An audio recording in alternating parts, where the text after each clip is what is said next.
Richardson for iiaa Live. In today's episode, we're going under the cover of a new book to be launched in the UK.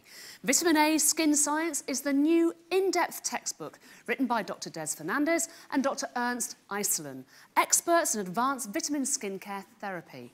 This amazing book contains the very latest skincare wisdom in text, illustrations and photographs that will change the way skin professionals treat and deal with skin problems.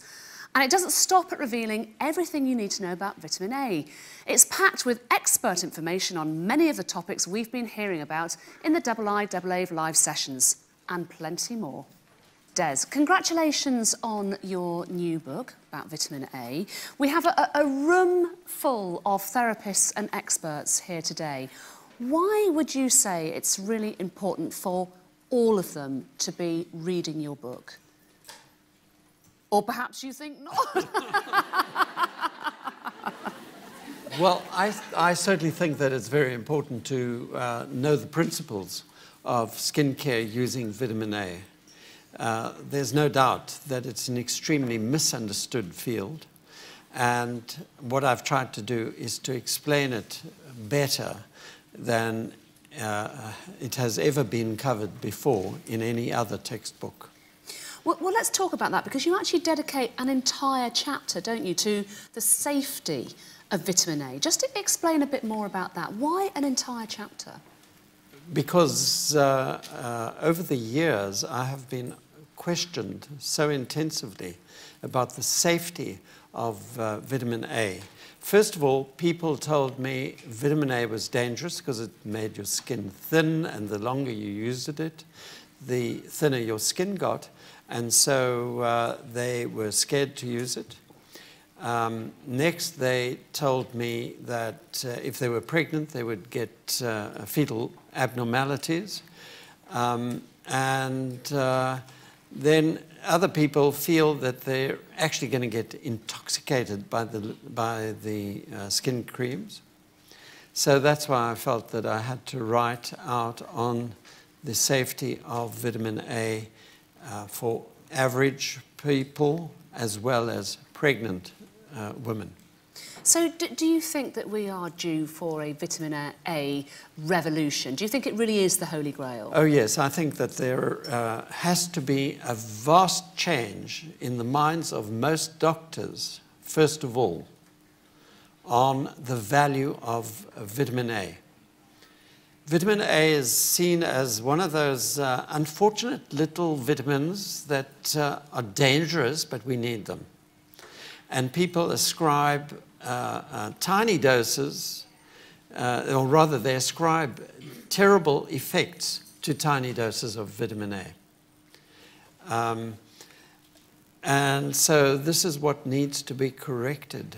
And the only way for people to correct it is to come into direct contact with the effects on people of using it for 20 years and more.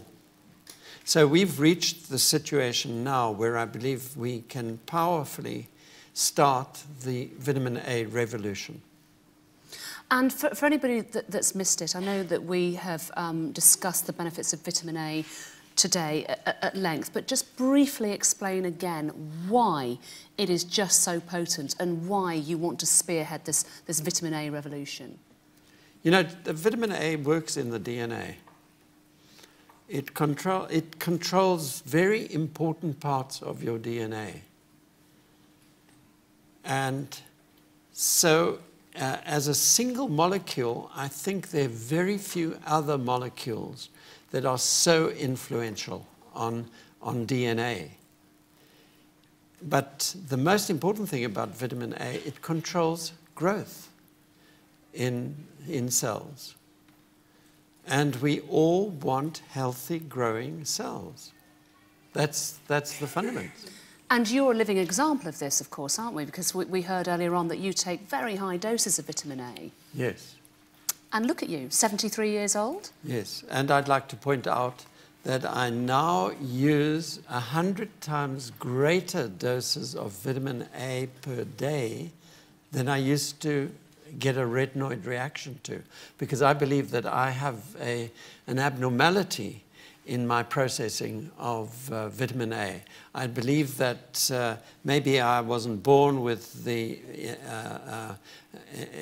enzyme systems of a standard, the standard enzyme systems, and as a result of that, I tended to get retinoid reactions right from the beginning.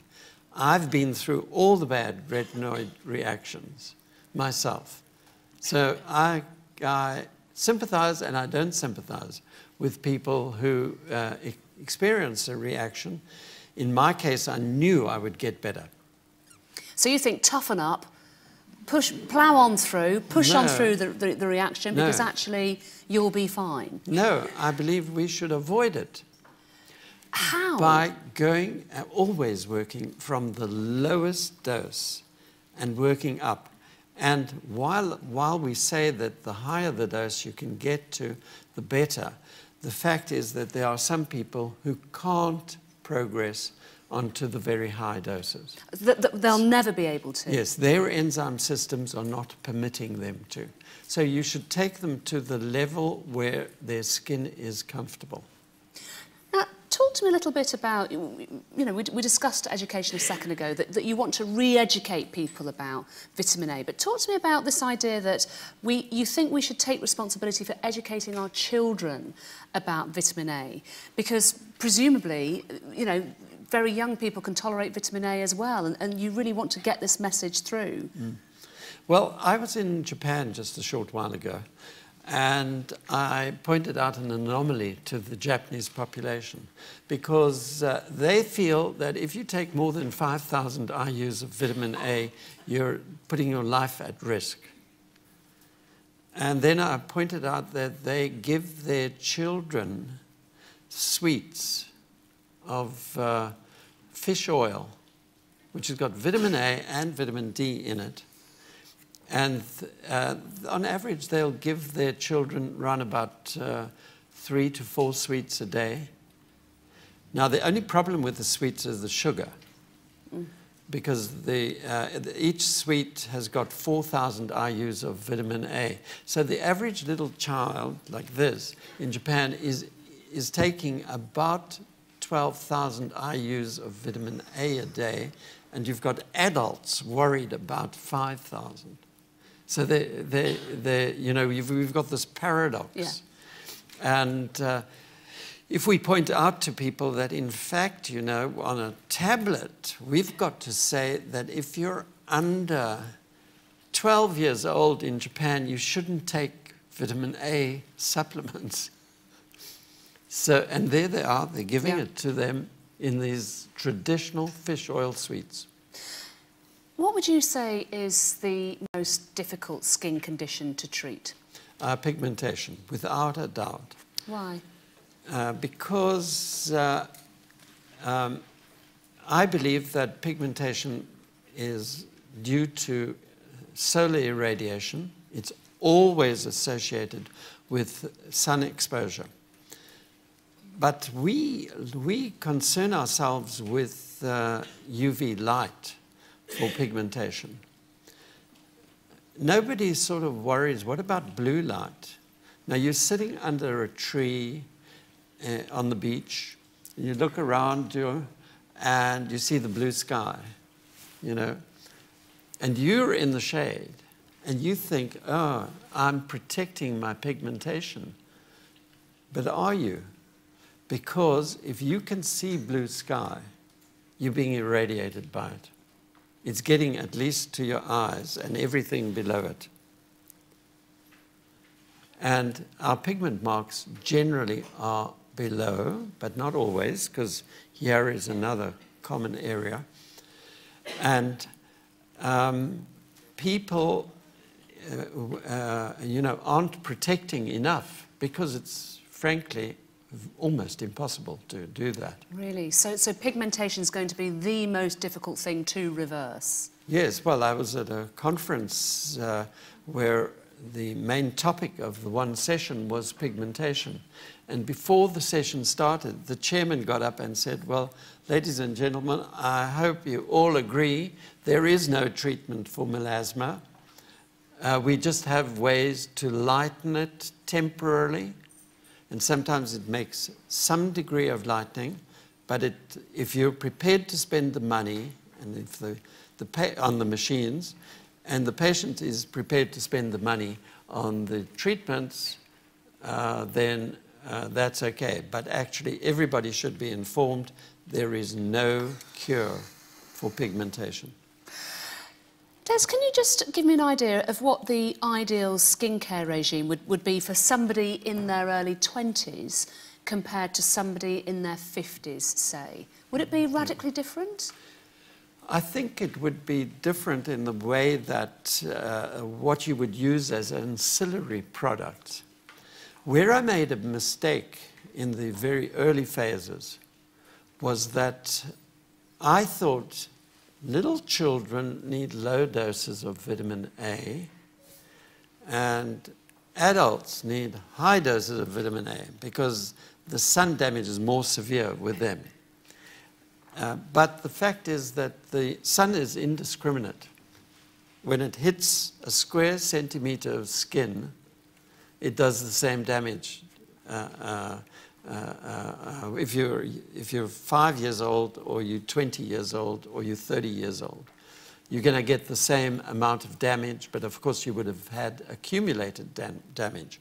So that's why now I changed to the situation where I say 4-year-olds, 5-year-olds need maximum doses of vitamin A.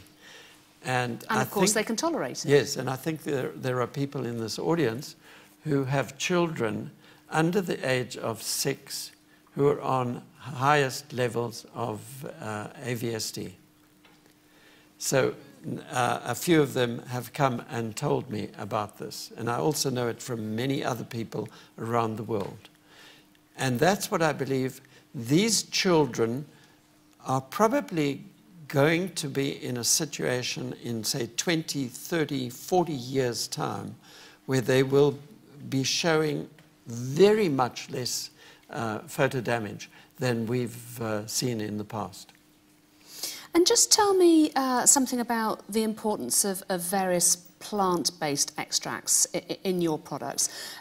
Which are the ones that are your favourites, the ones that you think work tremendously well and supply a supporting role alongside the peptides and the vitamins and so on? Well, when we say plant-based extracts, we're, you know, would you be calling lutein, lycopene? Which is from our diet anyway. These resveratrol from a glass of red wine. I mean, it saves you pouring the wine on your face.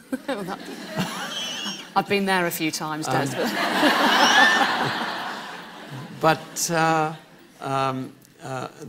When I talk about plant-based extracts, they're highly refined. They're not the traditional plant-based type of products that people usually buy. But you...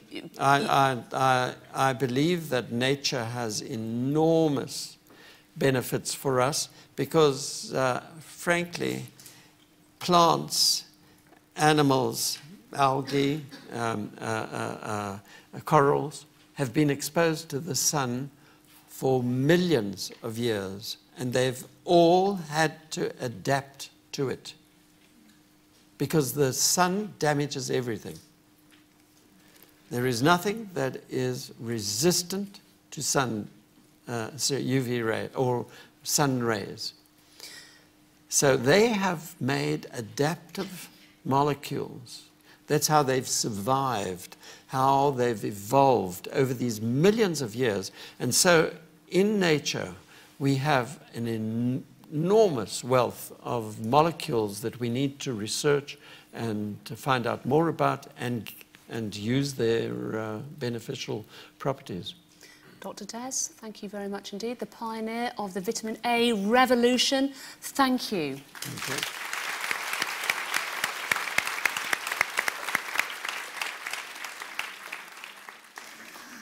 I'm sure you'll agree that the Vitamin A Skin Science book is packed with interesting and expert advice for the beauty professional.